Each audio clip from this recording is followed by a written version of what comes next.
Yo, halo teman-teman, balik lagi di channel Wainan Project yang akan melanjutkan membahas komik Tokyo Revenger. Tidak bosan-bosannya, Mimin ingetin lagi jika video ini berisi full content spoiler. Jadi buat kalian yang tidak suka spoiler, kalian boleh skip aja video ini. Semoga video ini bisa menghibur kegabutan kalian. Dan jika kalian suka dengan videonya, kalian bisa subscribe aja biar Mimin lebih semangat lagi buat bikin konten-konten selanjutnya.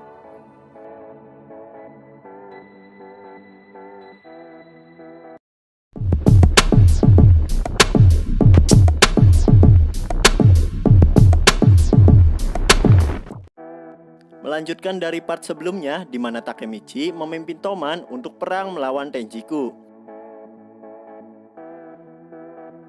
Awalnya, Toman yang hanya beranggotakan 50 orang tidak mungkin bisa melawan Tenjiku yang memiliki 400 armada tempur.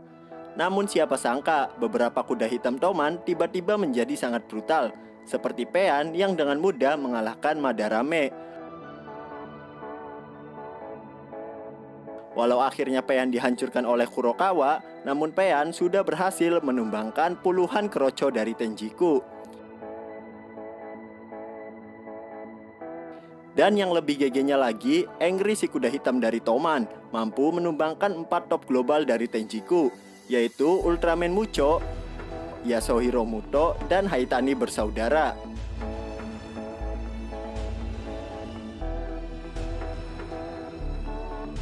Namun pada akhirnya, Angry dan yang lainnya dapat dengan mudah dikalahkan oleh Kakucho.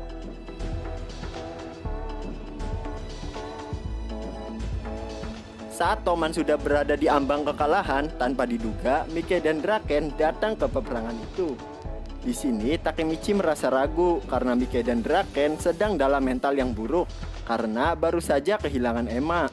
Namun seketika, Draken berbicara pada Mickey jika saat ini masih ada setengah dari anggota Tenjiku yang masih bisa bertarung, dan ini akan menjadi pertarungan 2 lawan 200. Namun bukannya takut, Mickey malah berkata, "Apa cuma 200 orang, hah?" Perkataan Mickey membuat keroco Tenjiku ke-trigger dan mengira Mickey sudah merendahkan mereka semua. Tapi Mickey berkata, jika merekalah yang telah merendahkan Mickey, karena 200 orang bukanlah tandingannya. Dan Mickey berteriak meminta Tenjiku membawakan 20.000 orang untuk melawannya. Setelah itu, Mickey mengajak anggota Toman untuk bersiap-siap. Kemudian dengan pedenya berkata, "Saatnya untuk berpesta, teman-teman." Karena suasana sekarang sangat hening, Draken menyuruh anggota Toman untuk berteriak, dan Mickey hanya tertawa mendengarnya. Takemichi merasa jika saat ini Mickey dan Draken sudah dalam performanya kembali dan mereka pasti bisa bertarung dengan sangat baik.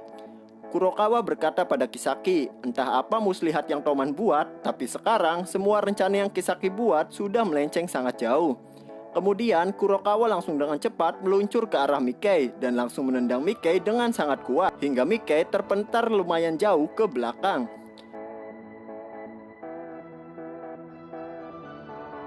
Namun Mickey berhasil menahan tendangan itu dengan kedua tangannya.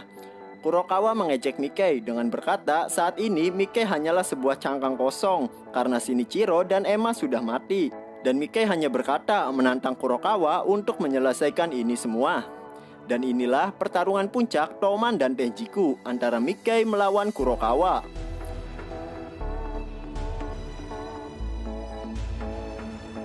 Sebelum Mickey bertarung, Draken berbicara pada Takemichi. Jika Takemichi memang berasal dari masa depan, maka Draken ataupun Mickey siap menjadi tangan dari Takemichi.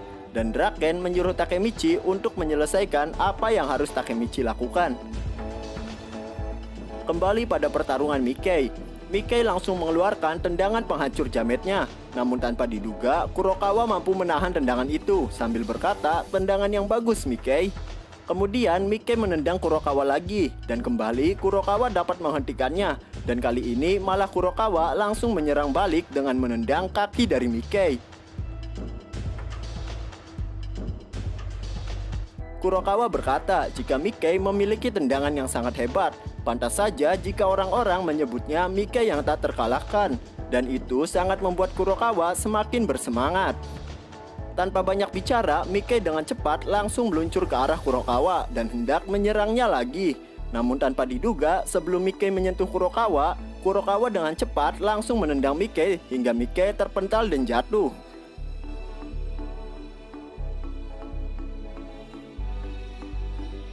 Kurokawa bilang jika Mickey juga memiliki kecepatan yang luar biasa, namun Kurokawa bisa melihat gerakan yang Mickey lakukan. Shifuyu, Engri, dan Hakai yang melihat itu tidak percaya karena untuk pertama kalinya Mickey kalah dalam hal kecepatan. Muto berkata jika Kurokawa memiliki panca indera yang sangat tajam dan karena itulah karisma Kurokawa sangatlah kuat. Dengan wajah yang mengerikan, Kurokawa berkata jika dia sudah mengalahkan segalanya untuk menjalankan rencana ini dan tidak akan berakhir di tempat ini, dan dia akan membunuh Mickey dan yang lainnya di tempat ini.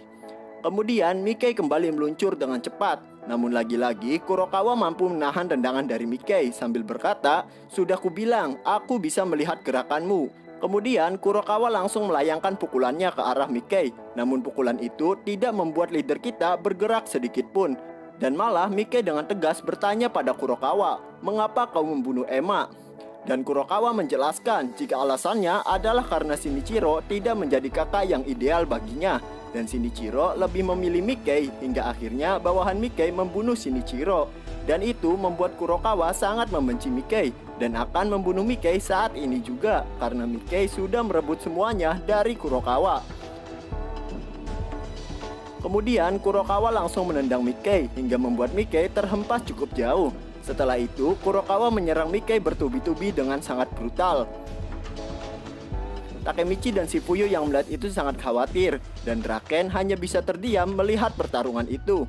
Hanma dan Kisaki terlihat senang melihat kekuatan Kurokawa yang seperti monster. Kakucho berkata pada Kisaki jika Kurokawa adalah seseorang yang tidak memiliki belas kasihan. Karena itulah Kurokawa memiliki tangan yang bisa membunuh orang. Setelah mengempaskan Mickey cukup jauh, Kurokawa berkata, "Apa cuma segini kekuatanmu, Mickey?" Namun leader kita kembali bangkit sambil berkata, "Kau tidak tertarik dengan orang lain ya, Kurokawa? Apa kau tidak peduli dengan temanmu yang ikut bertarung juga, ha?" Setelah itu, Mickey melepaskan tendangan penghancur jametnya lagi. Namun seperti sebelumnya, Kurokawa dapat menahan tendangan itu. Dan Kurokawa berkata, "Teman-temanku bukan bertarung untukku, melainkan mereka bertarung karena mereka takut kepadaku. Jadi jangan samakan mereka dengan para bocah yang ada di Toman. Karena di Tenchiku hanya ada rasa takut dan kepentingan saja." Setelah berpidato, Kurokawa langsung hendak menyerang Mickey lagi. Namun kali ini Mickey berhasil menahan dan menghindari tendangan dari Kurokawa. Takemichi yang melihat itu menyadari jika gerakan Kurokawa sedikit melambat dan terlihat lebih ceroboh. Lalu Draken berkata jika mungkin Kurokawa sudah kelelahan karena Kurokawa menerima beberapa kali tendangan penghancur jamet milik Mickey. Kemudian sambil tersenyum, Mickey bertanya, sampai kapan Kurokawa akan terus merasa sendirian? Dengan penuh rasa kesal, Kurokawa menyerang Mickey lagi sambil berkata, "Bukankah kau juga merasa sendirian, Mickey?" Dan dengan mudah Mickey menahan serangan Kurokawa. Kemudian dengan epiknya Mickey berkata, "Kau salah, Kurokawa. Kau masih memilikiku dan aku masih memilikimu. Karena kakak kita yang menginginkan itu. Dan aku ingin menyelamatkanmu dari kekosongan." Anjay, badas nggak tuh? Namun perkataan Mickey membuat Kurokawa semakin emosi dan dengan cepat hendak menyerang Mickey. Tapi dengan mudah Mickey bisa menghindarinya dan malah menghajar balik Kurokawa. Kemudian Mickey melepaskan tendangan penghancur jamet hingga membuat Kurokawa tersungkur ke bawah. Setelah itu Kurokawa kembali bangkit dan langsung menyerang Mickey lagi. Namun lagi dengan mudah Mickey menghindarinya. Kemudian Mickey meninju perut Kurokawa sambil berteriak, "Mengapa kau tidak bisa menerima saudaramu, Kurokawa?" Namun Kurokawa tidak memperdulikannya dan langsung menyerang Mickey lagi. Tapi Mickey dengan cepat lebih dulu menghantam wajah Kurokawa dengan tinjunya hingga Kurokawa tersungkur kembali ke tanah. Saat Kurokawa merasa sudah terpojok, Kurokawa berteriak pada Kisaki agar memberikan pistolnya pada Kurokawa. Kemudian Kurokawa menodongkan pistol ke arah Mickey sambil berkata, "Jika aku kalah di sini, berarti aku hilang segalanya." Namun Mickey tidak takut dan malah menantang Kurokawa untuk menembaknya. Draken yang melihat itu berteriak agar Mickey tidak terus memojokkan dan menantang Kurokawa. Saat situasi sedang mencekam, tiba-tiba Kakucho langsung menampar pistol yang sedang Kurokawa pegang. Kemudian Kakucho menyuruh Kurokawa untuk berhenti, karena saat ini Tenjiku sudah kalah. Namun bukannya sadar, Kurokawa malah berkata, jika seorang pelayan tidak berhak memerintah seorang raja. Namun Kakucho berkata lagi, aku akan selalu berjuang untukmu Kurokawa, tapi aku tidak ingin melihatmu bertingkah menyedihkan seperti ini. Dan sekali lagi Kakucho berkata jika Tenjiku sudah dikalahkan. Tiba-tiba terdengar suara tembakan dan darah mulai keluar dari mulut Kakucho. Ternyata dari belakang Kisaki lah yang sudah menembak Kakucho sambil berkata jika Kakucho hanyalah pengganggu. Seketika itu juga Kakucho langsung membalik badan dan berlari ke arah Kisaki. Kisaki yang ketakutan kembali melepaskan beberapa tembakannya. Namun tanpa diduga Kurokawa langsung menyelamatkan Kakucho. Yang itu membuat Kurokawa lah yang terkena tembakan dari Kisaki. Semua yang ada di sana sangat terkejut dengan apa yang baru saja mereka lihat. Saat Kurokawa dan Kakucho sedang terbaring, Kakucho berkata pada Mikkei jika dia sudah menerima kekalahan Tenjiku. Kakucho bertanya mengapa Kurokawa menyelamatkan seorang pelayan sepertiku. Dan Kurokawa menjawab jika Kakucho harus membuat eranya sendiri. Dan sambil tersenyum Kurokawa berkata karena hanya Kakucho lah orang yang Kurokawa miliki. Muto yang panik berteriak menyuruh siapa saja untuk memanggil ambulan.